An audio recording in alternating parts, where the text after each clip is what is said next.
সবাইকে স্বাগত হচ্ছে জিলেট 2021-এর পরীক্ষার জন্য। আচ্ছা, সবাই থার্ড ইয়ারে উঠেছিস, এবারে পরীক্ষা তো হলো না, যাই হোক। তা এবার মেন কথা হচ্ছে এখনও পর্যন্ত জিলেটে 2020 পরীক্ষা হয়নি।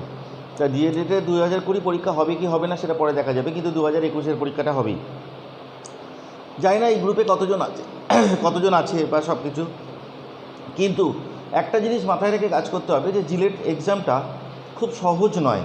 আমি প্রথম দিন অনেকগুলো কথাবার্তা বলে আজকে শুরু করব, কিন্তু নেক্সট দিন থেকে কি করব, শুধুমাত্র ক্লাসটাই নেব, কোনো রকম এক্সট্রা কোনো কথাবার্তা আমি বলি না।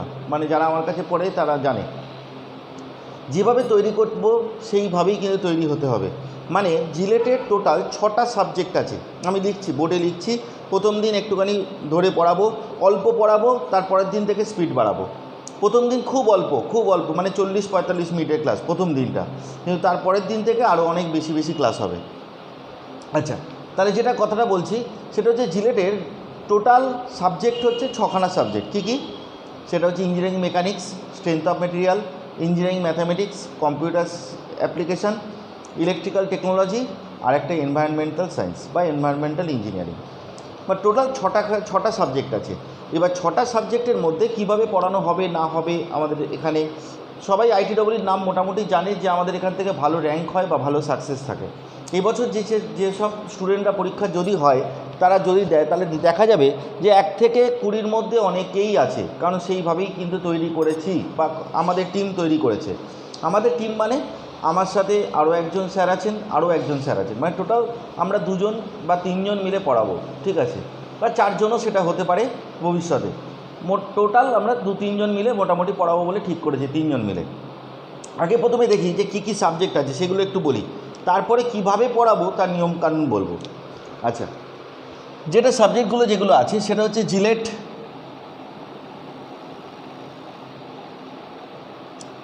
2021 সাবজেক্টস যেগুলো আছে,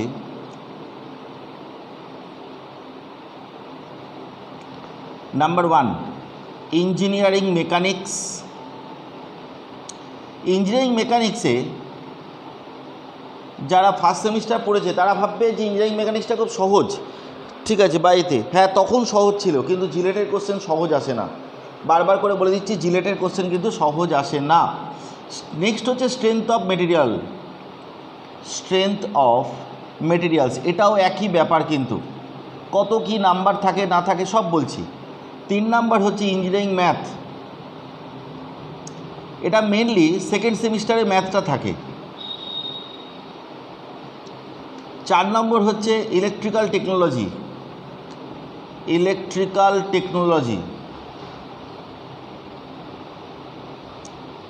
5 নাম্বার হচ্ছে কম্পিউটার অ্যাপ্লিকেশন।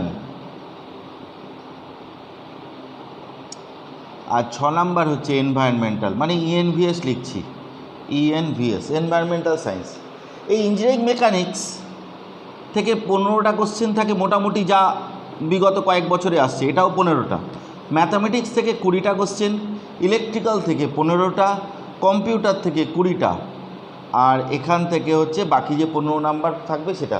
তাহলে 20 40 আর 30 কত 80, 40 আর 30 70, 85, এটা হচ্ছে 15 নাম্বার। এবার মেন যে জিনিসপত্রগুলো বলতে চলেছি সেটা হচ্ছে নাম্বার কি কত পেলে বা কীরকম টাইপের নাম্বার পেলে মোটামুটি একটা ভালো র্যাঙ্ক আশা করা যায়। ভালো র্যাঙ্ক বলতে গভর্নমেন্ট কলেজ, আমি পড়াই হচ্ছে গভর্নমেন্ট কলেজে র্যাঙ্ক করার জন্যই, গভর্নমেন্ট কলেজে চান্স পাওয়ার জন্যই পড়াই, ওই র্যাঙ্কটাই করতে হয়। এই ম্যাথামেটিক্স থেকে এই 20টা কোশ্চেনের মধ্যে যদি মোটামুটি 16টা ঠিক করতেই হবে, 16 নাম্বার ঠিকঠাক মতো রাখতেই হবে। কম্পিউটার অ্যাপ্লিকেশনে 20টার মধ্যে 15 নাম্বার ইজি পাওয়া যায়। ইলেকট্রিক্যাল থেকে মোটামুটি 8টা যদি কোশ্চেন ঠিকঠাক মতো রাখতে পারি, 15-র মধ্যে 8 ধরছি। এনভায়রনমেন্টে যেটা দেবো সেটা যদি করা যায়, তাহলে 12টা কোশ্চেন ইজি পাওয়া যাবে, ইজি। আমি কমন লাগিয়ে দেবো, 12টা কোশ্চেন আমি কমন লাগিয়ে দেবো, মানে একদম কনফার্ম করে আমি বলে দিচ্ছি 12টা কোশ্চেনে কমন লাগিয়ে দেবো। তাহলে এই দুটো কোশ্চেনকে, এই দুটো পেপার কিন্তু খুব টাফ হয়। এই দুটো থেকে যে করে হোক 15টা নাম্বার তুলতেই হবে। 15 নাম্বার না হলেও যদি 14টা নাম্বার তোলা যায় তাহলে কিন্তু খুব ভালো। তাহলে আলটিমেট কত হচ্ছে 14 আর 16 কত 30, 30 আর 8 কত 38, 38 আর 2 40, 10 50, 60 65, টোটাল মিলিয়ে 65 নাম্বার আসছে, 65 মার্কস আসছে। আর এই 65 মার্কস পাওয়া কথাটার মানে হচ্ছে যেটা, সেটা হচ্ছে গভর্নমেন্ট কলেজ চান্স পাওয়া যাওয়া। 2019-এ যা দেখা গেছে মোটামুটি 61 কি 62 মতন বোধহয় হাইস্ট নাম, মানে এক র্যাঙ্ক যে করেছিল সেই রকম র্যাঙ্ক এই পেয়েছিল, 61 62।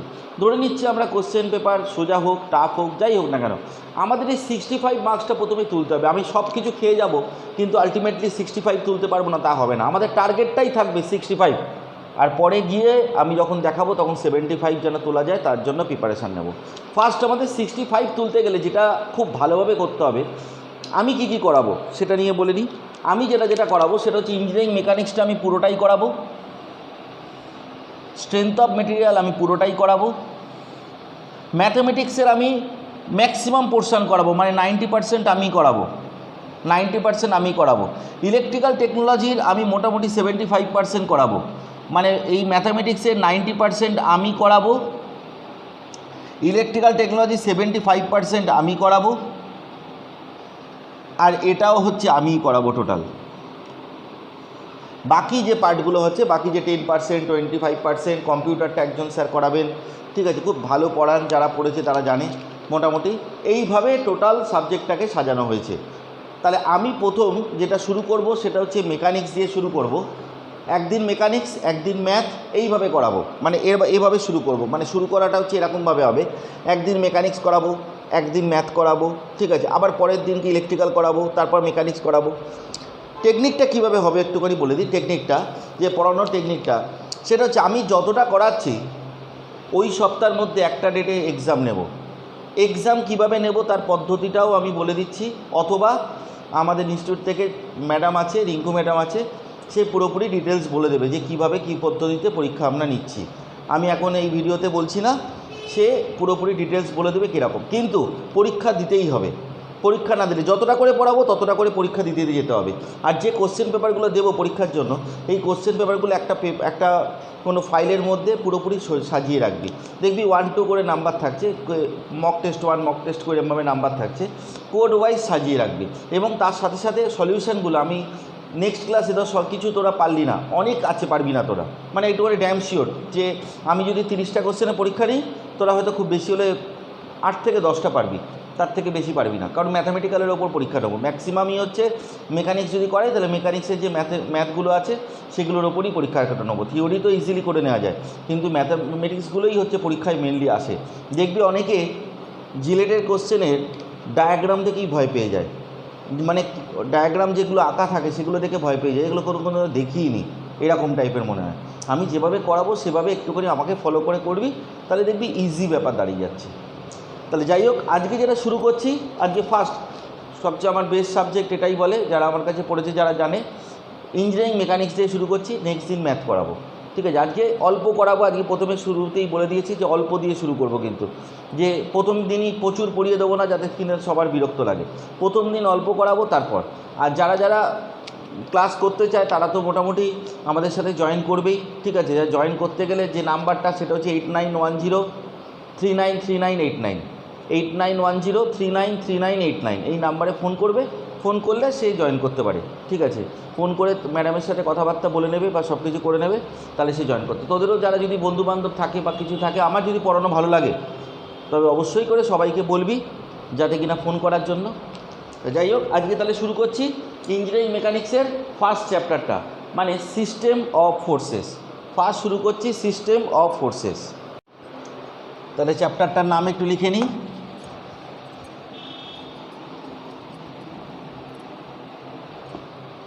System of forces.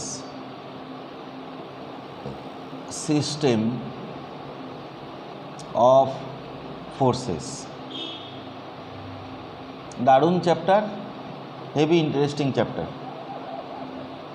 আচ্ছা, ফার্স্টে আমি বলবো ইঞ্জিনিয়ারিং মেকানিক্স কাকে বলে। ফার্স্ট মন দিয়ে শুনতে হবে, তারপর লিখছি, বোর্ডে লিখে দেবো। আমার সাথে সাথে যারা একটা নতুন খাতা করবি, খাতা করে ওই নোটসগুলো সব লিখতে যাবি। আমার যা বোর্ডে লেখাবো লিখতে যাবি, ঠিক আছে। তাহলে একটা দেখবি নোটসের খাতা পুরো আলাদা হয়ে গেছে। ফার্স্টে যেটা বলবো সেটা হচ্ছে সিস্টেম অফ ফোর্সের ক্ষেত্রে, সাবজেক্টে চ্যাপ্টারটার ক্ষেত্রে ফার্স্টে যেটা বলবো সেটা হচ্ছে ইঞ্জিনিয়ারিং মেকানিক্স কাকে বলে। বলছি ইঞ্জিনিয়ারিং মেকানিক্স হচ্ছে এমন একটা ব্রাঞ্চ অফ ইঞ্জিনিয়ারিং সায়েন্স যেখানে কোনো স্থির বস্তু বা মুভিং বস্তু নিয়ে ডিসকাস করা হয়। তাহলে ইংলিশে বলি, engineering mechanics is a branch of science in which deals with the behaviour of bodies which are in rest or in motion. মানে রেস্ট কন্ডিশনেও থাকতে পারে অথবা মোশন কন্ডিশনেও থাকতে পারে, তাদের নিয়ে যদি ডিসকাস করা হয় তাহলে তাকে বলা হচ্ছে ইঞ্জিনিয়ারিং মেকানিক্স। সেই সাবজেক্টটাকে বলে ইঞ্জিনিয়ারিং মেকানিক্স। এবার অনেকে আমাকে কথাও জিজ্ঞেস করতে পারে যে আলোচনা করা হয় বলতে কী বোঝানো হচ্ছে। সাপোজ এরকম একটা পেন আছে, এই যে মার্কার পেন আছে, এই পেনটা এই প্লেনের ওপর রাখলাম, তাহলে তার একটা ওয়েট পড়ছে, তাকে এই যে ফোর্স দিয়ে তাকে মুভ করাতে হবে, কত ফোর্স দিলে সে মুভ হবে এটা নিয়ে, এটাকে বলা হচ্ছে স্থির বস্তু নিয়ে ডিসকাস করা। আর মুভিং বস্তু নিয়ে ডিসকাস করা মানে কি, একটা গাড়ি কোনো একটা ভেলোসিটিতে যাচ্ছে, সাপোজ 45 কিলোমিটার/আওয়ার বেগে যাচ্ছে, তার উপর আরও ফোর্স দেওয়া হলো, সে 50 কিলোমিটার/আওয়ার হলো, তাহলে তার ভেলোসিটি বেড়ে গেলে মানে কি অ্যাক্সেলারেশন, মানে ভেলোসিটি অ্যাক্সেলারেশন এসব নিয়ে ডিসকাস করব কার ক্ষেত্রে, যখন কোনো মোশানে থাকবে, বডি যদি মোশানে থাকে তাহলে তার ভেলোসিটি অ্যাক্সেলারেশন এসব নিয়ে ডিসকাস করতে হয়। আর যদি কোনো বডি স্থির অবস্থায় থাকে তাহলে কী নিয়ে ডিসকাস করব, তার ওয়েট কত, তো তাকে কত ফোর্স দিয়ে মুভ করা যাবে, এই সব নিয়ে ডিসকাস করব। তাহলে এই টোটাল ডিসকাসটা যে ব্রাঞ্চ অফ ইঞ্জিনিয়ারিং সায়েন্সে করা হয়, this is called engineering mechanics. তাহলে কি বলবো, engineering mechanics is a branch of science in which we deals the behaviour of bodies which are in motion or static. তাহলে আমি একটু লিখি ডেফিনেশন, এরপরে ইঞ্জিনিয়ারিং মেকানিক্স। ইঞ্জিনিয়ারিং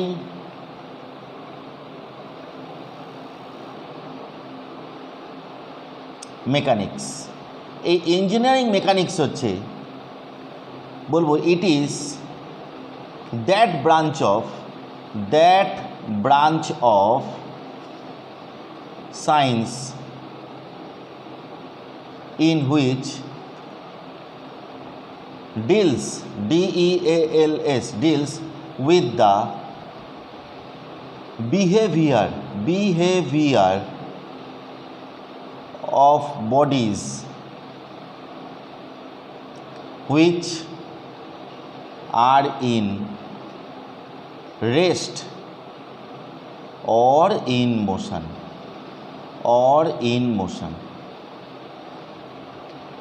তাহলে এটাকেই বলে হচ্ছে কি ইঞ্জিনিয়ারিং মেকানিক্স।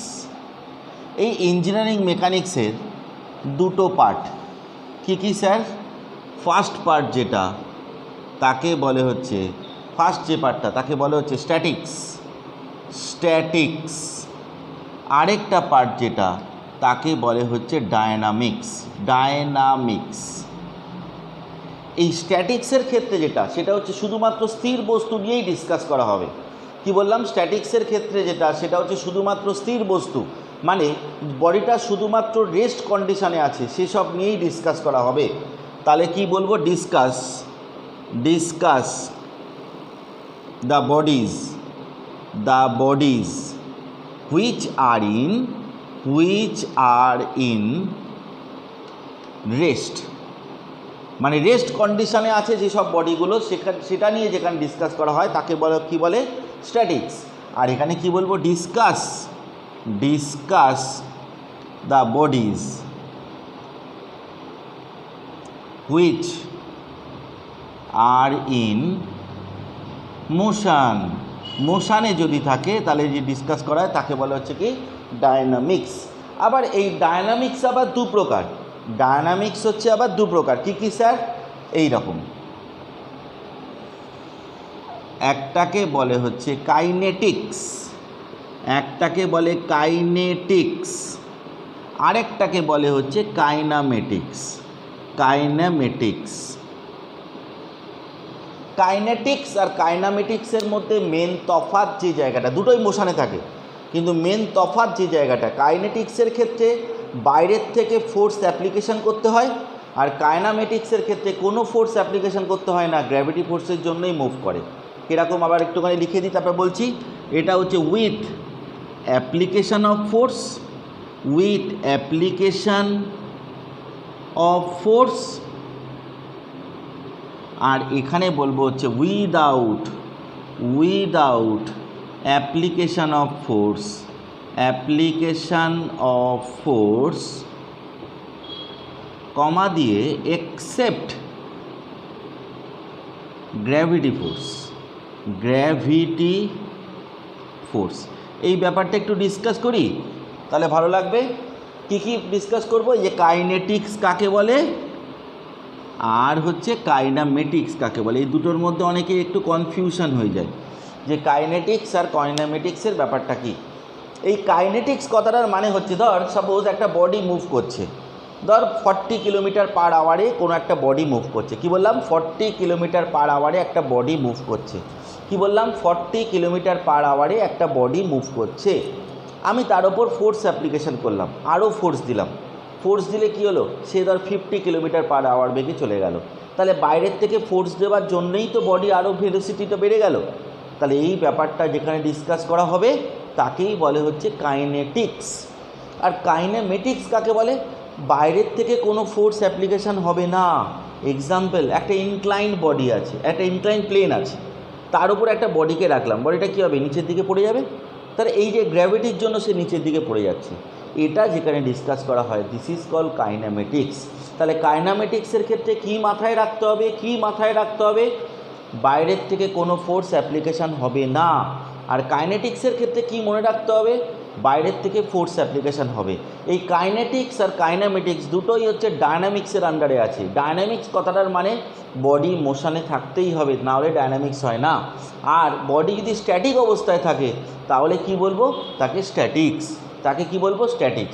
তাহলে এইটা হলো হচ্ছে ইঞ্জিনিয়ারিং মেকানিক্সের টোটাল পার্ট। আমি আর একবার জাস্ট একটু বলে দিই, সেটা হচ্ছে ইঞ্জিনিয়ারিং মেকানিক্স হচ্ছে এমন একটা ব্রাঞ্চ অফ ইঞ্জিনিয়ারিং সায়েন্স যেখানে স্থির বস্তু বা মুভিং কোনো বস্তু মানে মোশনে আছে সেই বস্তুর নিয়ে ডিসকাস করা হয়, ডিলস উইথ দ্য বিহেভিয়ার। তাহলে কি মনে রাখবো? যেগুলো আন্ডারলাইন দিচ্ছি এগুলো একটু মনে রাখবো, তাহলেই কিন্তু মুখস্থ হয়ে যাবে। স্ট্যাটিক্স কাকে বলে? স্ট্যাটিক্স হচ্ছে discuss of the bodies are in rest কন্ডিশনে যদি থাকে। আর ডায়নামিক্স কাকে বলে? ডিসকাস হুইচ আর ইন মোশানে যদি থাকে। কাইনেটিক্স আর কাইনামেটিক্সের মধ্যে মেন তফাৎটা কি? একটা হচ্ছে উইথ অ্যাপ্লিকেশন অফ ফোর্স আর একটা হচ্ছে উইদাউট অ্যাপ্লিকেশন অফ ফোর্স। বোঝাতে পেরেছি ব্যাপারটা? তাহলে কি শিখলাম আমরা এখান থেকে? ইঞ্জিনিয়ারিং মেকানিক্স, তাদের টাইপ কি স্ট্যাটিক্স, ডায়নামিক্স, আর ডায়নামিক্সের কতগুলো পার্ট, একটা কাইনেটিক্স একটা কাইনামেটিক্স। আমি যেভাবে করালাম আশা করি এখান থেকে যা অবজেক্টিভ আসবে সেগুলো পারা উচিত। এবার নেক্সট টপিক্সে যাব আমি, সেটাকে বলবো ফোর্স কাকে বলে। সেটা হচ্ছে কি বলবো? ফোর্স কাকে বলে।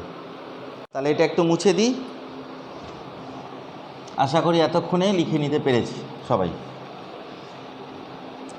নেক্সট যেটাতে যাব সেটা হচ্ছে ডেফিনেশন অফ ফোর্স। মেন যেটা যাব সেটা হচ্ছে definition of force. Definition of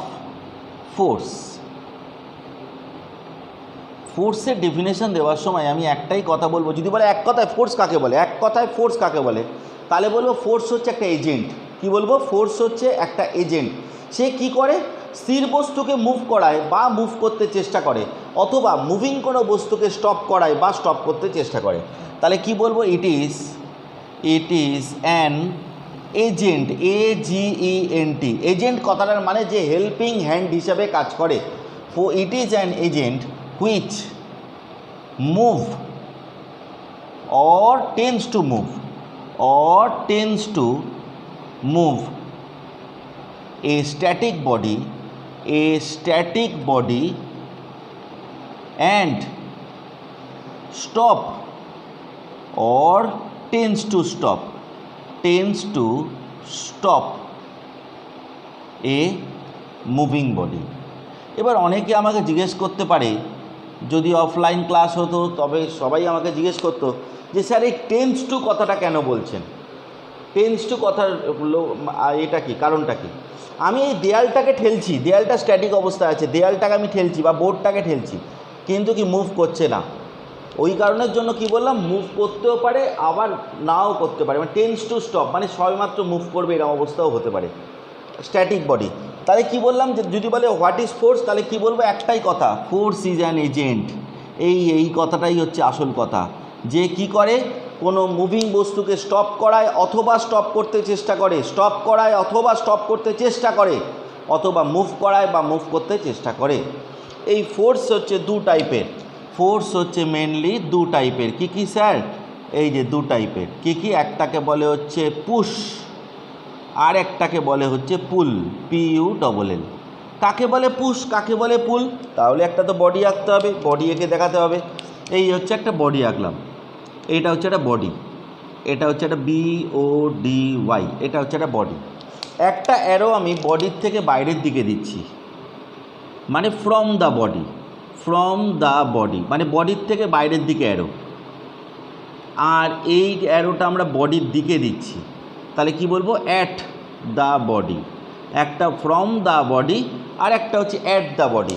যদি ফ্রম দ্য বডি হয় মানে বডির থেকে বাইরের দিকে যদি কোনো অ্যারো কাজ করে, ফোর্সকে অ্যারো দিয়ে ডিনোট করা হয়। কারণ কেন পরে বলছি, ঠিক আছে? ফোর্সকে অ্যারো দিয়ে ডিনোট করে। যদি ফ্রম দ্য বডি হয় তাকে বলে পুল, PULL, পুল। আর যদি অ্যাট দ্য বডি হয় তাহলে তাকে কি বলবো? Push, PUSH, push. তাহলে এটাকে বলবো হচ্ছে পুশ আর এটাকে বলবো হচ্ছে কি? পুল। বোঝাতে পারলাম? এই একটা পয়েন্ট দিলাম, দেখি একটা এক্সাম্পল। এরম একটা F1 আছে, এটা একটা F2 আছে, এটা একটা F3 আছে, এটা একটা F4 আছে, এই একটা ফোর্স আছে F5। 5টা ফোর্স আছে। বলছে কোনটা পুশ আর কোনটা পুল বার করতে। কি বললাম? কোনটা পুশ আর কোনটা পুল বার করতে। কি করে বার করব স্যার? এইভাবে বার করব। এই পয়েন্টের দিকে তাকাবো, এই পয়েন্টের দিকে তাকাবো। পয়েন্ট থেকে বাইরের দিকে কোন কোনগুলো? এইটা, এইটা আর কোনটা? এইটা। তাহলে এই তিনটে কী হবে? পুল। আর বাকিগুলো কী হবে? পুশ। তাহলে পুল কোন কোনগুলো হবে? পুল হবে হচ্ছে F1 হবে, F2 হবে আর F4 হবে। আর পুশ কোন কোনগুলো হবে? যেটা বডির দিকে অ্যারো হবে, অ্যারোটা যদি বডির দিকে হয়, F3 হবে আর F5 হবে। এবার এই যে একটু আগে বলছিলাম যে কেন একটা ফোর্সকে অ্যারো দিয়ে ডিনোট করা হয়। ফোর্স হচ্ছে একটা vector quantity. Force is a vector quantity. Vector quantity, vector quantity মানে কি স্যার? ভেক্টর কোয়ান্টিটি মানে হচ্ছে that is it has both magnitude and direction, magnitude and direction। Magnitude and direction কথাটার বাংলা মানে হচ্ছে মান এবং দিক। ফোর্সের একটা ভ্যালু থাকবে, ধর 10 নিউটন, 20 নিউটন এরকম টাইপের, আর তার দিকও একটা থাকবে। এবার ফোর্সের ইউনিটটা কি হবে স্যার? ইউনিট হচ্ছে ডাইন, DYNE, ডাইন। ডাইনটা হচ্ছে CGS ইউনিট, CGS। আর MKS বা SI ইউনিট হচ্ছে নিউটন, NEWTON। নিউটনকে N দিয়ে ডিনোট করা হয়, নিউটনটা হচ্ছে MKS বা SI ইউনিট বলতে পারি। তাহলে ডাইমেনশনটা কী হবে এবার? মানে ফোর্সের ডাইমেনশন, ডাইমেনশনটা কী হবে? ডাইমেনশনটা কী হবে? ডাইমেনশনকে সবসময় MLT দিয়ে ডিনোট করা হয়, MLT। M কথাটার মানে হচ্ছে মাস, L কথাটার মানে হচ্ছে লেন্থ, আর T কথাটার মানে হচ্ছে টাইম। MLT দিয়ে ডিনোট করা হয় কাকে? ডাইমেনশনকে ডিনোট করা হয়। এবার আমরা দেখব যে এটার ডাইমেনশন কী হবে। আমরা ছোটোবেলা থেকে কি পড়ে আসছি? P = MF। M এর ইউনিট যদি কেজি হয়, F এর একক যদি মিটার পার সেকেন্ড স্কোয়ার হয়, তাহলে P এর একক হয় হচ্ছে নিউটন। তাহলে নিউটন করতে গেলে আমাদের কেজির সাথে মিটার সেকেন্ড স্কোয়ার গুণ করতে হবে। কি বললাম? কেজির সাথে মিটার সেকেন্ড স্কোয়ার গুণ করতে হবে, কেজির সাথে মিটার সেকেন্ড স্কোয়ার গুণ করতে হবে। তাহলে কেজিটা কি? মাসের একক, তাহলে M বসলো। মিটারটা কি? লেন্থের একক, ওই জন্য L বসলো। আর তলায় সেকেন্ড স্কোয়ার আছে, টাইম স্কোয়ারটা তলায় আছে, ওই জন্য ওপরে তুলতে গেলে T⁻⁻², সূচকের নিয়ম অনুসারে। তাহলে ডাইমেনশান কি হলো বাবু? ML T⁻²। তাহলে ফোর্স সম্বন্ধে আমি সব কিছুই মোটামুটি বলে দিলাম, আরও অনেক কিছু আছে, আস্তে আস্তে আসছি। তাহলে কি কি কথাবার্তা বললাম আমি? যে ফোর্স হচ্ছে একটা এজেন্ট, আবার বলি ফোর্স হচ্ছে একটা এজেন্ট, 1 নম্বর। দ্বিতীয় নম্বর হচ্ছে কি বললাম? ফোর্স হচ্ছে দু টাইপের, একটা পুশ একটা পুল। কোনটাকে পুশ বলে, কোনটাকে পুল বলে? যেটা বডির থেকে বাইরের দিকে অ্যারো থাকবে, তাকে বলবো পুল, যেটা বডির দিকে অ্যারো থাকবে সেটাকে বলবো পুশ। আমি এই একটা ফিগার করে একটা এক্সাম্পল দিয়ে দেখালাম কোনটা পুশ ফোর্স কোনটা পুল ফোর্স। এখানে F1 F2 আর F4 তিনটের অ্যারো দেখ পয়েন্ট থেকে বাইরের দিকে, এই পয়েন্টটাকেই বডি ধরে নিচ্ছি, পয়েন্টটাকেই বডি ধরে নিচ্ছি, পয়েন্টটাকেই বডি ধরে নিচ্ছি বডির থেকে বাইরের দিকে, তাহলে তাকে বলবো পুল। আর যেটা পয়েন্টের দিকে অ্যারো, পয়েন্টের দিকে অ্যারো, পয়েন্টের দিকে অ্যারো F3 আর F5, এটাকে বলবো হচ্ছে পুশ। ফোর্স হচ্ছে একটা কি, ফোর্স হচ্ছে একটা ভেক্টর কোয়ান্টিটি। ফোর্স হচ্ছে একটা কি, ফোর্স হচ্ছে একটা ভেক্টর কোয়ান্টিটি, খুব ভ্যালুয়েবল জিনিস, যার ম্যাগনিটিউড এবং ডিরেকশান দুটো আছে।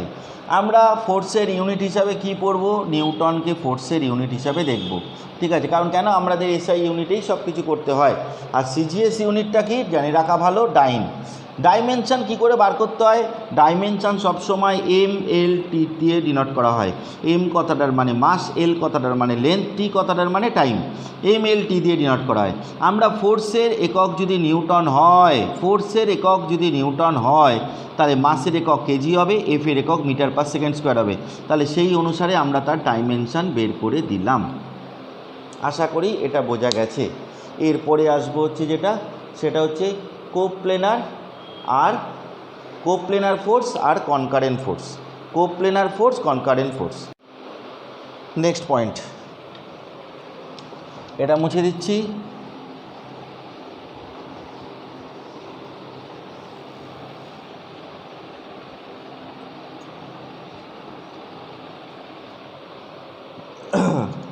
এরপরে যেটা আসবো সেটা হচ্ছে কোপ্লেনার ফোর্সেস, কোপ্লেনার ফোর্সেস বলছে যে forces lies on the same plane, তাকে বলে কোপ্লেনার ফোর্স। একটু প্রথম দিকে ডেফিনেশনগুলো একটু জানতে হবে, ডেপথে একটু জানলে কি অঙ্কগুলো খুব ইজিলি করা যেতে পারে, ওই কারণের জন্য আমি একটু ডেপথে জানাচ্ছি। তাহলে কোপ্লেনার ফোর্স কাকে বলবো, যে forces lies on the same plane, lies on the same plane, একই প্লেনের মধ্যে যদি লাই করে, PLANE, forces lies on the same plane, তাকে বলে হচ্ছে কোপ্লেনার ফোর্সেস। ফর এক্সাম্পল দিচ্ছি, এই হচ্ছে একটা প্লেন আছে, এটা একটা প্লেন, এই প্লেনের মধ্যে এটা হচ্ছে F1 ফোর্স, এটা হচ্ছে F2 ফোর্স, এটা হচ্ছে F3 ফোর্স, এটা হচ্ছে FN ফোর্স। তাহলে তাকে বলবো হচ্ছে কি কোপ্লেনার ফোর্সেস। তাহলে কি F1 F2 F3 FN এগুলো কি কোপ্লেনার ফোর্সেস। কেন কোপ্লেনার ফোর্সেস, তারা সেম প্লেনের মধ্যে লাই করছে বলে। নেক্সট হচ্ছে কনকারেন্ট ফোর্সেস। কনকারেন্ট ফোর্স কাকে বলে, যদি অনেকগুলো ফোর্স একই পয়েন্ট দিয়ে পাস করে, তাকে বলে হচ্ছে সেম পয়েন্ট দিয়ে যদি পাস করে, তাহলে তাকে বলে হচ্ছে কনকারেন্ট ফোর্সেস। তাহলে কি বলবো, ফোর্সেস লাইজ বা passes, forces passes through the THROUGH, passes through the common point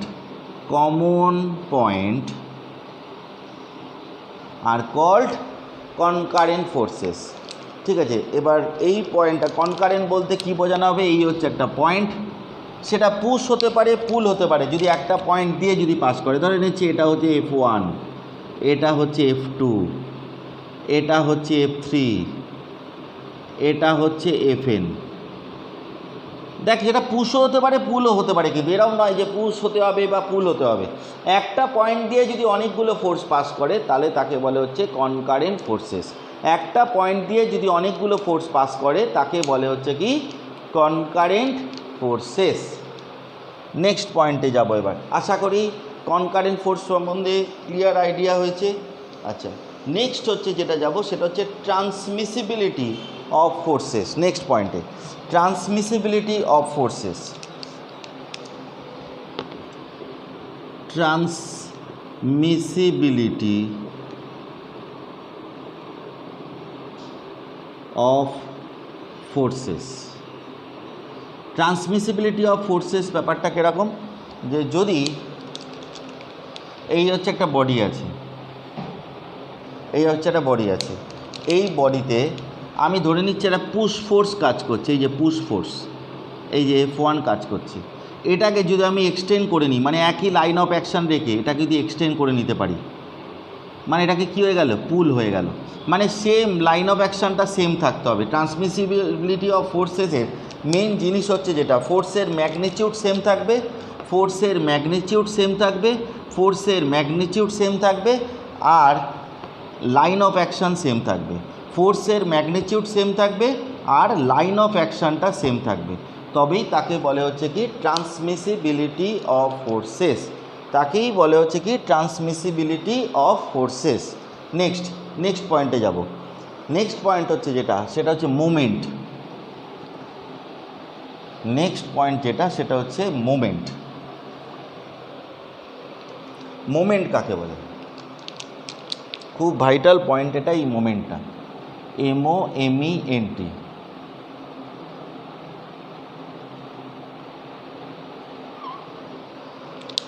বলছে it is defined, DEFINED, defined as the product of applied force to the perpendicular distance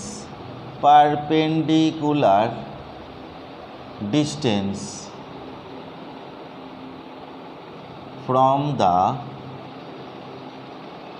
said point। বলছে কি বলছে, ইট is defined as the product of applied force to the perpendicular distance from the set point. মানে কার মধ্যে product, applied ফোর্সের সাথে perpendicular distance from the set point কথাটার মানে হচ্ছে উক্ত বিন্দু, মানে নির্দিষ্ট একটা ফিক্সড বিন্দু। যে এত দূর তো পড়াতে একটা কথা একটুখানি বলে নিই, ঠিক আছে? সেটা হচ্ছে, অনেকে আমাকে একটু প্রশ্ন করেছিল, বা আগের বারে জিলেটের প্রশ্ন করেছিল যে জিলেটের ক্লাসগুলো যদি ইউটিউবেই দিয়ে দেন, তাহলে আমরা পয়সা দিয়ে পড়ে কী করব? তাহলে আমরা তো ইউটিউব থেকেই দেখে নিতে পারি। তা আমি তাদেরকে বলেছিলাম এই কথা, ঠিক আছে, যে সবগুলো ক্লাস আমি ইউটিউবে দিই না। আমি আজকে যেমন এই ক্লাসটা যেমন শুরু হচ্ছে, এই ক্লাসটা আমি দিলাম, নেক্সট ক্লাস থেকে আমি হয়তো দেবো না। যারা দরকার, যে ক্লাস করতে চায় বা কন্টিনিউ করতে চায়, তারা অবশ্যই যে নাম্বারটা বলে দিয়েছে সেই নাম্বারটায় ফোন করে ক্লাস কন্টিনিউ করতে পারে।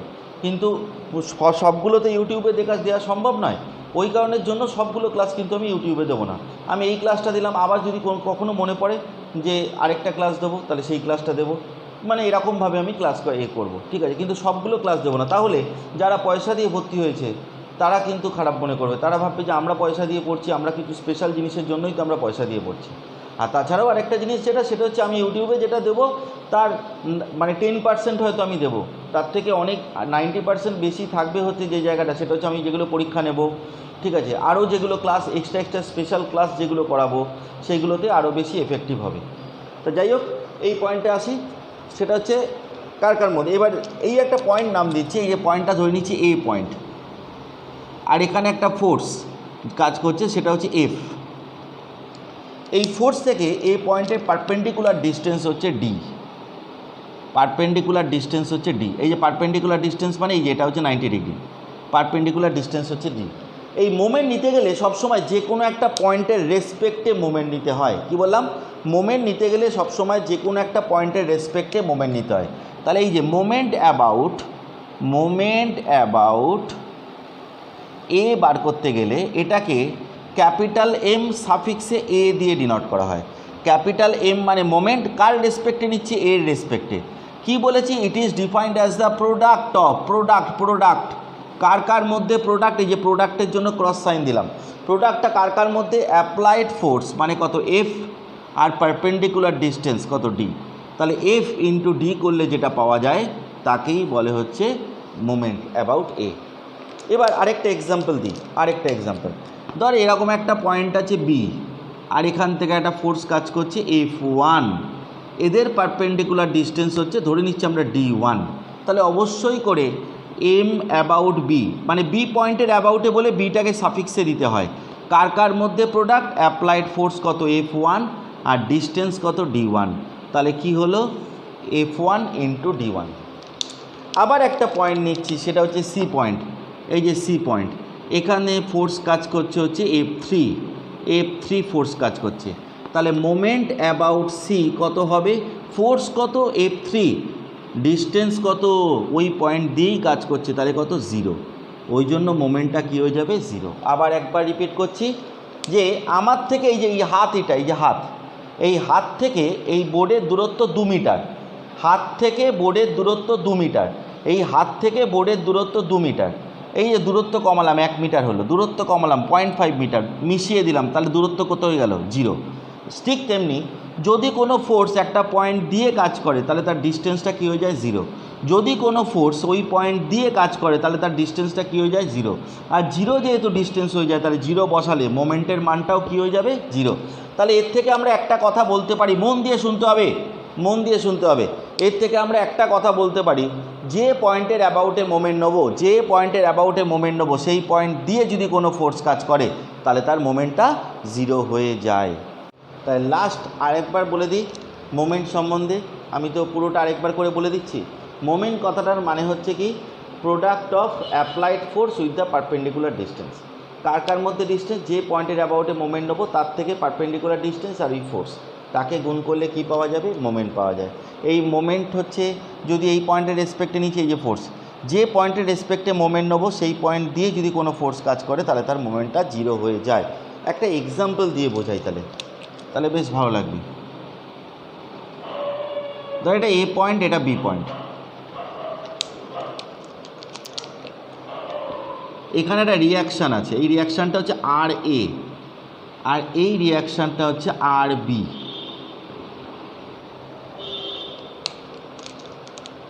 এখানে একটা লোড কাজ করছে, লোডটা হচ্ছে ডাব্লিউ, এখান থেকে এত অবধি এর মান হচ্ছে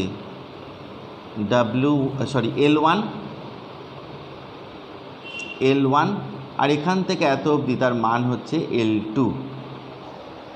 তাহলে আমরা সবসময় অ্যান্টি ক্লকওয়াইজ মোমেন্টকে প্লাস নিতে হয়। হ্যাঁ, একটু বলে নিই, আমরা এই পয়েন্টের রেসপেক্টে মোমেন্ট নিচ্ছি, মানে মোমেন্ট অ্যাবাউট এ, তাহলে কত হবে বার করব। এ পয়েন্টের রেসপেক্টে মোমেন্ট নিচ্ছি, তাহলে এ পয়েন্ট দিয়ে এই যে ফোর্স কাজ করছে তাহলে তার মোমেন্টটা কত হয়ে গেল 0।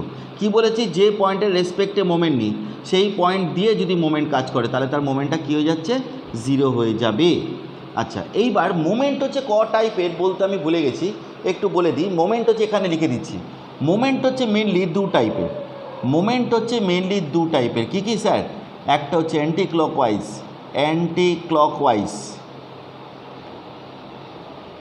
আর একটা হচ্ছে ক্লকওয়াইজ।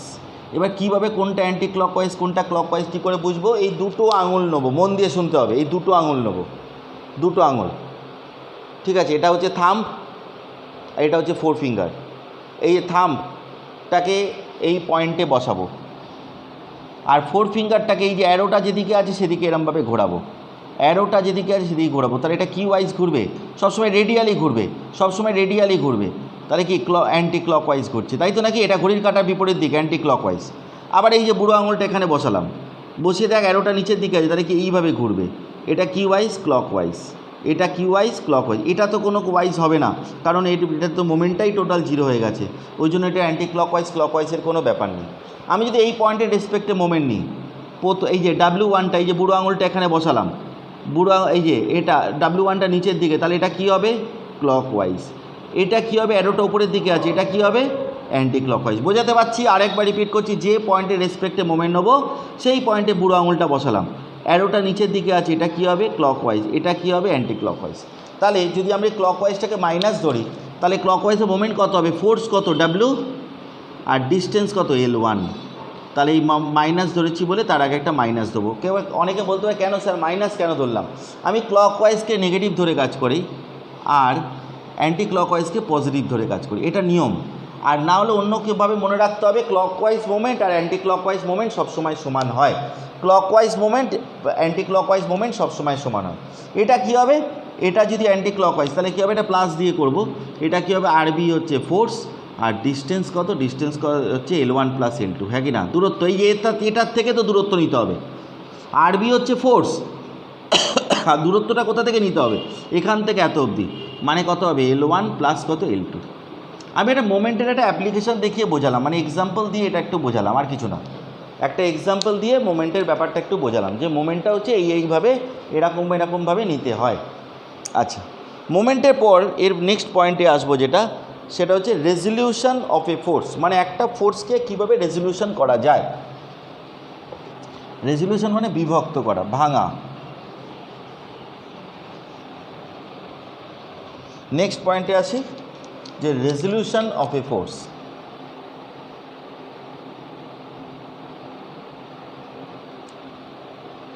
ফোর্স।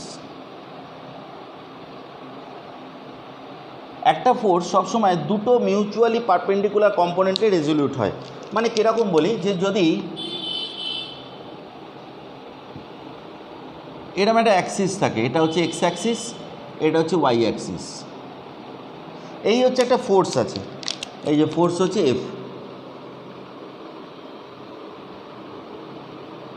এবং সে যে অ্যাঙ্গেলটা করে আছে সেটা হচ্ছে থিটা অ্যাঙ্গেল করে আছে। কার সাথে করে আছে? এক্সের সাথে করে আছে। সবসময় সে দুটো কম্পোনেন্টে ভেঙে যাবে। কোনো মানুষ যেমন বেঁকে দাঁড়াতে পারে না, কোনো ফোর্স ঠিক তেমনই অ্যাঙ্গেল করে থাকতে পারে না। সে সবসময় দুটো কম্পোনেন্টে বিভক্ত হয়েই যাবে, সে সবসময় দুটো কম্পোনেন্টে রেজলিউট হয়েই যাবে। কিভাবে দুটো কম্পোনেন্ট? একটাকে এইর ওপর পারপেন্ডিকুলার ফেলবো, আর একটা এই পয়েন্টের ওপর পারপেন্ডিকুলার ফেলবো। এই যে দুটো কম্পোনেন্ট হয়ে গেল। কি একটা ও এ বি সি যদি নাম দিই, তাহলে কম্পোনেন্টস আর কি কম্পোনেন্ট? একটা ও এ কম্পোনেন্ট অ্যান্ড একটা হচ্ছে ও সি কম্পোনেন্ট। কি বললাম? আবার বলি, কোনো ফোর্স কখনো অ্যাঙ্গেল হয়ে থাকতে পারে না, সে সবসময় দুটো কম্পোনেন্টে বিভাজিত হয়েই যাবে, তাহলে আমরা কোন কম্পোনেন্ট কী নাম দেবো? তাহলে এই হচ্ছে একটা কম্পোনেন্ট, এইটা অ্যারো দিয়ে ডিনোট করা হয়, ফোর্স তো ওই জন্য অ্যারো দিয়ে, আর এটাও একটা কম্পোনেন্ট বলে এটাকেও একটা অ্যারো দিয়ে ডিনোট করা হয়। এবার কোনটা কি কম্পোনেন্ট হবে কি করে বুঝবো? এই এফ ফোর্সটা এর সাথে অ্যাঙ্গেল করে আছে, তাহলে এই কম্পোনেন্টটা হচ্ছে এফ কস থিটা, আর এই কম্পোনেন্টটা হচ্ছে এফ সাইন থিটা। কেন স্যার এরকম হলো? এটা সাইন কসে ভাঙলে তাই হয়। মনে রাখার প্রসেসটা কি? যার সাথে অ্যাঙ্গেল করে থাকবে সেটা কস কম্পোনেন্ট হবে, আর লম্ব দিকে যেটা থাকবে সেটা সাইন কম্পোনেন্ট হবে। কি বললাম? কোনো ফোর্স যার সাথে অ্যাঙ্গেল করে থাকবে, এই যে এর সাথে অ্যাঙ্গেল করে আছে, এই যে থিটা অ্যাঙ্গেলটা এর সাথে করে আছে, তাহলে এদিকের কম্পোনেন্টটা হচ্ছে এফ কস থিটা হবে, আর তার পারপেন্ডিকুলার দিকে যেটা থাকবে সেটা হচ্ছে কি এফ সাইন থিটা হবে। আবার বলি, যার সাথে অ্যাঙ্গেল করে থাকবে সেটা কস কম্পোনেন্ট হবে, আর তার লম্ব দিকে যেটা হবে সেটা হচ্ছে কি সাইন কম্পোনেন্ট হবে। আমি একটা এক্সাম্পল দিয়ে বোঝাচ্ছি।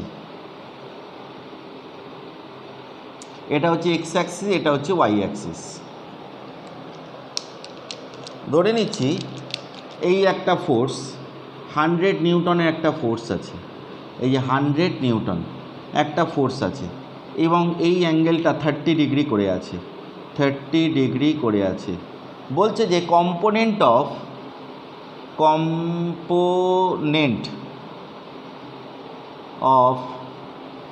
এক্স অ্যাক্সিস উইল বি, বলে ABCD করে চারটে অপশান দেওয়া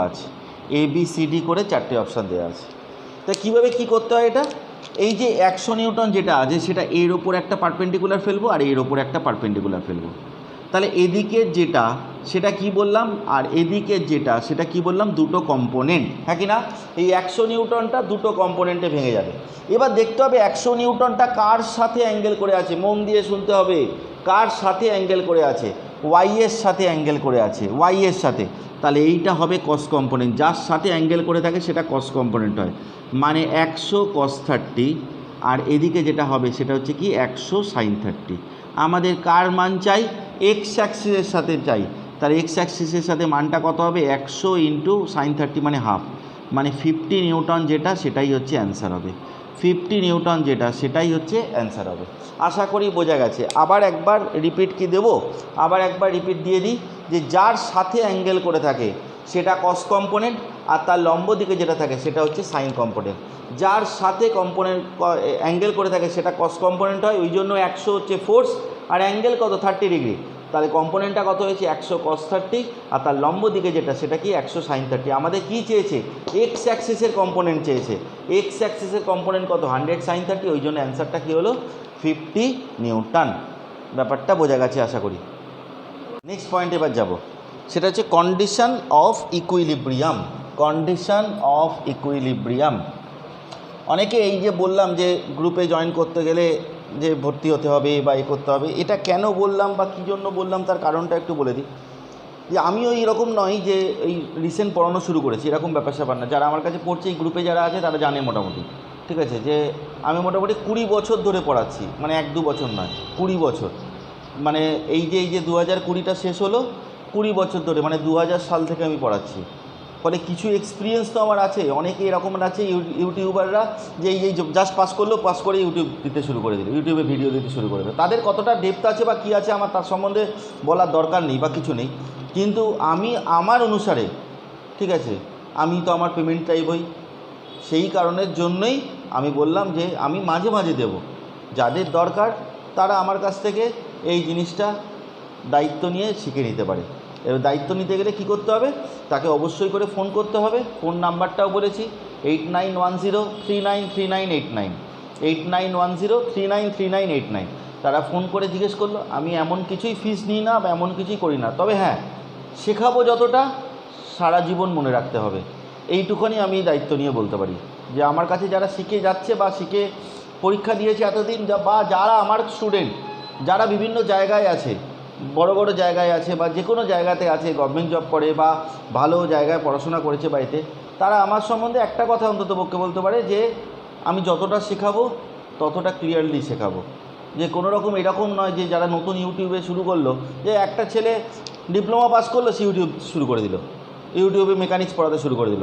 একজন বিটেক পাস করলো, মানে অবাক হয়ে যায় মাঝে মাঝে জিনিসপত্রগুলো দেখতে দেখতে মানে অবাক হয়ে যায়। তারা কিন্তু বেশি ডেপথে কিন্তু জানে না, তারা যা শিখেছে বইটাই কিন্তু দিয়ে দিচ্ছে। যে তাকে যদি এটা ঘুরিয়ে যদি কিছু দেওয়া হয় বা কোনো কিছু যদি ডেপথে যদি কোশ্চেন জিজ্ঞেস করে, তারা কিন্তু বলতে পারবে না, কোনো দিনও বলতে পারবে না। আমি জানি না, আমার তার সাথে কারোর সম্বন্ধে বলা উচিত না, তবুও আমি এই কথাটা বলছি। মানে দিন দিন দেখতে পাচ্ছি তো যে ইউটিউবের সংখ্যা বেড়ে যাচ্ছে, যে আমার চ্যানেলটা সাবস্ক্রাইব করো বা আমার চ্যানেলটা এই করো, এইসব বলে বলে ইউটিউবের সংখ্যা বেড়ে যাচ্ছে। যাই হোক, আমি এত কিছু বলতে চাই না, যে এই জন্য আমি বললাম যে আমি মাঝে মাঝে ভিডিও দেবো ইউটিউবে, আমার যেটা দেওয়ার কর্তব্য ইনস্টিটিউটের তরফ থেকে সেটা আমি দেবো। তবে যারা যারা দরকার তারা অবশ্যই করে কন্ট্যাক্ট করবে। তবে হ্যাঁ, শেখাবো যতটা মনে রাখবে তার থেকে বেশিটা, এইটুকুনি বলে দিলাম। তা নেক্সট যেটা যাব সেটা হচ্ছে condition of equilibrium. Condition of equilibrium, এই ইকুইলিব্রিয়াম ব্যাপারটা কী জিনিস? ইকুইলিব্রিয়ামের বাংলা মানে হচ্ছে সাম্যাবস্থা। ইকুইলিব্রিয়ামের বাংলা মানে হচ্ছে সাম্যাবস্থা। এই সাম্যাবস্থা ব্যাপারটা কীরকম বলছি, একটা বডিকে মন দিয়ে শুনতে হবে, যে একটা বডিকে 3 দিক 4 দিক 10 দিকে ফোর্স দিয়ে টানা হচ্ছে, কিন্তু বডি মুভ করছে না, তাহলে বডিটা স্ট্যাটিক অবস্থায় আছে, তাহলে বলবো যে সে সাম্যাবস্থায় আছে। আমাকে 3 জন 4 জন ধরে বিভিন্ন দিক থেকে টানছে, দড়ি দিয়ে বিভিন্ন দিক থেকে টানছে, দড়ি দিয়ে বেঁধে রেখেছে, এদিক থেকে টানছে, ওদিক থেকে টানছে, পাশ থেকে টানছে, কিন্তু আমি মুভ করছি না, আমি যে জায়গায় সেই জায়গাতেই আছি, তাহলে আমি বলবো আমি সাম্যাবস্থায় আছি। তাহলে সাম্যাবস্থা কাকে বলে বা ইকুইলিব্রিয়াম কাকে বলে? যে বিভিন্ন দিক থেকে ফোর্স অ্যাপ্লাই করলেও যদি বডি মুভ না করে, বডি স্ট্যাটিক হয়েই থাকে, তবেই সে সাম্যাবস্থায় থাকবে। আর সাম্যাবস্থায় থাকার জন্য বা ইকুইলিব্রিয়ামে থাকার জন্য 3টে কন্ডিশনকে স্যাটিসফাই করাতে হবে। 3টে কন্ডিশন। কী কী condition? Number 1, summation of H equals to 0। এই সামেশন অফ এইচ কথাটার মানে হচ্ছে, সামেশন অফ এইচ কথাটার মানে হচ্ছে algebraic sum of all horizontal forces. এই হরাইজন্টাল ফোর্স বলতে কি বোঝায় স্যার? হরাইজন্টাল ফোর্স কথাটার মানে, হরাইজন্টাল ফোর্স হচ্ছে 2 টাইপের। কি কি? একটাকে বলে লেফট হ্যান্ড ফোর্স। কীরকম দেখতে হয়? যার অ্যারো বাঁ দিকে থাকে, লেফটের দিকে থাকে। আর একটাকে বলা হচ্ছে right hand force, right hand force, যার অ্যারো রাইট সাইডে থাকে। তাহলে আমরা হরাইজন্টাল ফোর্স সম্বন্ধে কী শিখলাম? দু টাইপের ফোর্স হয়, একটা হচ্ছে লেফট হ্যান্ড ফোর্স আর একটাকে বলে রাইট হ্যান্ড ফোর্স। এই ইকুইলিব্রিয়াম যদি থাকে, ফর ইকুইলিব্রিয়াম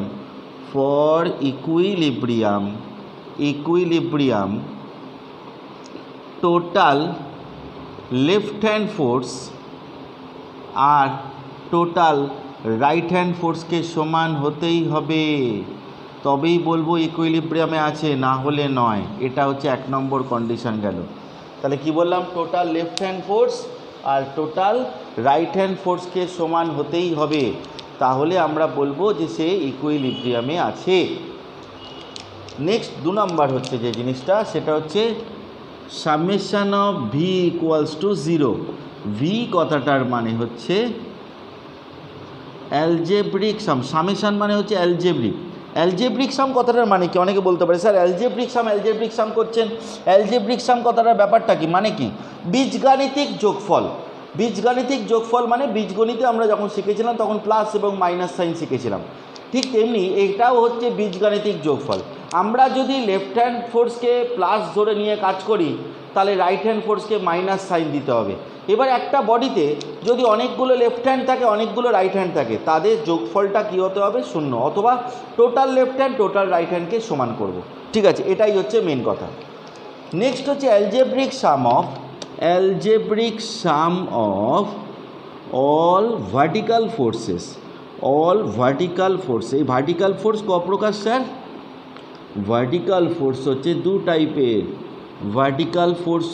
দু টাইপের। অনেকেই জানে কিন্তু ভুলে গেছে। সেটা হচ্ছে, একটা হচ্ছে আপওয়ার্ড ফোর্স, যার অ্যারো উপরের দিকে থাকবে। আপওয়ার্ড ফোর্স চিনব কী করে স্যার? যার অ্যারো দেখবো উপরের দিকে আছে, ভার্টিক্যাল উপরের দিকে। আর একটাকে বলে ডাউনওয়ার্ড ফোর্স, যার অ্যারো নিচের দিকে থাকবে। এই গেল দুটো কন্ডিশন। থার্ড কন্ডিশন যেটা, সেটা হচ্ছে summation of M equals to 0। কী বলেছি? 3টে কন্ডিশন আছে। 1 নম্বর কন্ডিশন বললাম, 2 নম্বর কন্ডিশন বললাম, এবার 3 নম্বর condition summation of M equals to 0। Summation of M কথাটার মানে হচ্ছে algebraic sum of all moments. এই মোমেন্ট ক প্রকার? একটু আগেই বলেছি, একটু আগেই এটা নিয়ে আলোচনা হয়েছে। মোমেন্ট হচ্ছে দু প্রকার স্যার, দু প্রকার। কী কী? একটা হচ্ছে অ্যান্টি ক্লকওয়াইজ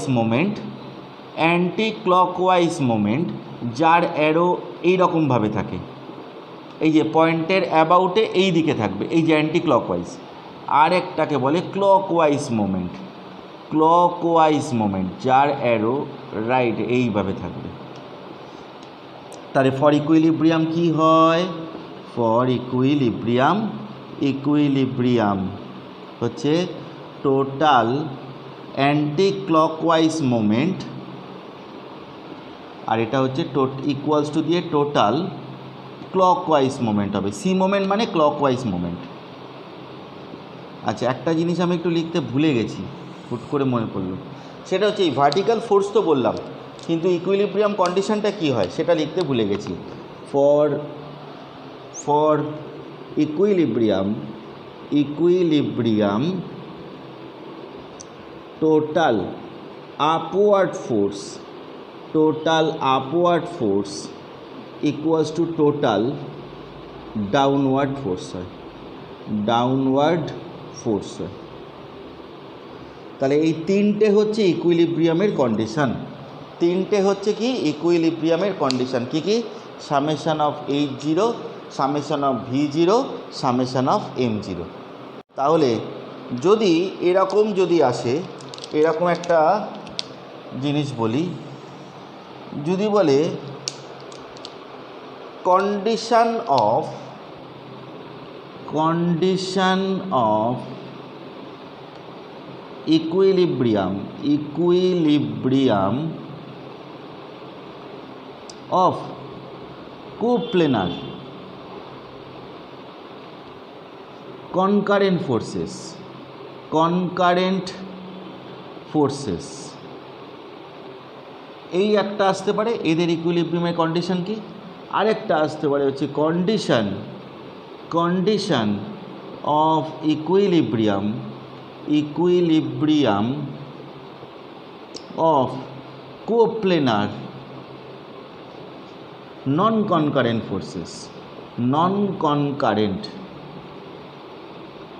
ফোর্সেস। এই আইডিয়াটা রাখতে হবে, এই আইডিয়াটার জন্যই আমার কাছে লোকে আসে। নোট, এটা হচ্ছে নোটের মধ্যে বলছি এই আইডিয়াটা। যদি বলে কনকারেন্ট ফোর্স, তাহলে সব ফোর্সগুলো একটা পয়েন্ট দিয়েই পাস করে যায়, তাহলে মোমেন্টের কোনো কনসেপ্টই তার মধ্যে আসে না। আবার বলি, যদি কথাটা কনকারেন্ট ফোর্সের জন্য যদি হয় তাহলে কি, তাহলে কনকারেন্ট ফোর্সের জন্য যদি হয় তাহলে সব ফোর্সগুলো একটা পয়েন্ট দিয়েই পাস করে যায়, তাহলে মোমেন্টের কোনো কনসেপ্টই আসে না। তাহলে সেক্ষেত্রে কন্ডিশন হবে summation of H equals to 0 and summation of V equals to 0। শুধুমাত্র এই দুটো হবে, তিনটে হবে না। কিন্তু যদি হয় নন কনকারেন্ট মানে একটা পয়েন্ট দিয়ে সব ফোর্স কাজ করছে না, তাহলে কিন্তু মোমেন্টের কনসেপ্ট চলে আসবে। আর মোমেন্টের কনসেপ্ট যদি আসে তাহলে summation of H equals to 0, summation of V equals to 0, summation of M equals to 0। এই তিনটে জিনিস হবে। এই জায়গাটা কিন্তু অনেকেই বুঝতে পারে না, এই জায়গাটা অনেকেই কনসেপ্টটা নেই যে কনকারেন্ট বললে কি হয় কন্ডিশন আর নন কনকারেন্ট বললে কি হয় কন্ডিশন। তাহলে আজকে এই অবধিই থাকুক। নেক্সট দিন খুব ভাইটাল জিনিসপত্র করাবো, সেটা হচ্ছে ল্যামিস থিওরাম। এই ল্যামিস থিওরামের ওপর একটা বা দুটো অঙ্ক জিলেটে থাকছেই কনফার্ম। আর ল্যামিস থিওরাম জানলে চলবে না, তার আনুষঙ্গিক ব্যাপারগুলো জানতে হবে, তাহলে অঙ্কগুলো খুব তাড়াতাড়ি ক্যাচ করতে পারে। মানে রিয়াকশান কীভাবে কাজ করে, কোন দিকে কাজ করে রিয়াকশানগুলো, তারপরে হচ্ছে মেন কথা ওয়েট কীভাবে কাজ করে, ঠিক আছে, কোন অ্যাঙ্গেলের সাথে কোন অ্যাঙ্গেলটা সমান হয়ে যাচ্ছে, এই ব্যাপারগুলো অনেকে ল্যামিস থিওরাম জানে, ঠিক আছে, অনেকে ল্যামিস থিওরাম বলতে বলে মুখস্থ বলে দেবে। কিন্তু ল্যামিস থিওরামের আনুষঙ্গিক যেগুলো আছে, যেটা জানলে অঙ্কগুলো যে কোনো যত টাফ অঙ্ক হোক না কেন, লোকে বলে পিকেনাক বইতে সবচেয়ে টাফ অঙ্ক আছে, বা তিমোশাঙ্ক ইয়ংয়ে সবচেয়ে টাফ অঙ্ক আছে। পিকেনাক হচ্ছে থার্মোডাইনামিক্সের বই, আর তিমোশাঙ্ক ইয়ং হচ্ছে মেকানিক্স বা স্ট্রেংথ অফ মেটেরিয়ালের বই। তিমোশাঙ্ক ইয়ংয়ে সবচেয়ে টাফ অঙ্ক আছে, ওই অঙ্কগুলো জিলেটে, ওর থেকেও টাফ অঙ্ক জিলেটে আসে। তাহলে ওই অঙ্কগুলো নিমেষে করতে গেলে, মানে 1 মিনিটের মধ্যে আমি কিন্তু যা শেখাবো, যতগুলো অঙ্ক করাবো, যা করাবো সব কিন্তু 1 মিনিট আমার ভ্যালিডেশন থাকবে। মানে 1 মিনিটের মধ্যে আমাকে সব অঙ্ক, মানে প্রত্যেকটা এক একটা অঙ্ক 1 মিনিট করে টাইম থাকবে। আমি 1 মিনিট টাইমের মধ্যে করে অঙ্ক নামাই, মানে কখনো কোনো সময় লাগে না যে একটা অঙ্ক পাতার পর পাতা করে যাচ্ছি, এরকম নয়। ওই আনুষঙ্গিক ব্যাপারগুলো যদি জানা থাকে, মানে চারিদিকের ব্যাপার স্যাপারগুলো যদি জানা থাকে, তাহলে 1 মিনিটের মধ্যে করে অঙ্ক নামবে, আমি একটু গ্যারেন্টি। তাহলে পরের দিনই দেখা যাবে যে আমি তো কিছু অঙ্ক করাবো, ল্যামিস থিওরামটা করানোর পর কিছু অঙ্ক করাবো, তাহলে দেখা যাবে। সবাই ভালো থাকিস। আর একটা কথা, যদি ভালো লাগে তাহলে অবশ্যই করে কাউকে শেয়ার করিস, সাবস্ক্রাইব। আর যদি মনে হয় যে না ভালো লাগেনি, তাহলে কখনোই সাবস্ক্রাইব করবি না, আনলাইকও দিয়ে দিবি, এইটার সাথে সাথেও বলে দিচ্ছি। আর একটা জিনিস হচ্ছে সেটা হচ্ছে যদি মনে হয় যে না কল করবি, তাহলে কল করতে পারিস। কল করার নাম্বারটা তো 2বার ধরে বলেছি, আর বলে সময় নষ্ট করবো না। তাহলে এত অবধি থাকুক।